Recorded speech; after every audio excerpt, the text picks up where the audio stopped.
In this video, I will guide you on how to fix Pinterest app not working on Android. First thing you want to do is update the app to the latest version. For that, head over to Play Store. Now tap on the search bar and here you want to search Pinterest.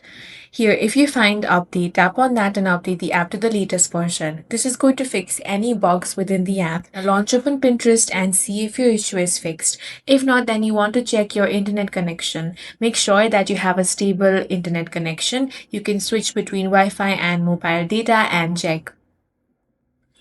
Now to refresh your network, you want to turn on the flight mode. Now wait for at least 10 to 15 seconds. Then you simply want to turn off flight mode or airplane mode and then check if your issue is fixed. Next, you want to launch open settings on your device. Now scroll down and find the option of apps. A list of all the applications installed on your device will be shown over here. You want to find Pinterest and tap on that. Now tap on storage. Here tap on clear cache. Then head back. Now tap on force stop. Then tap on OK.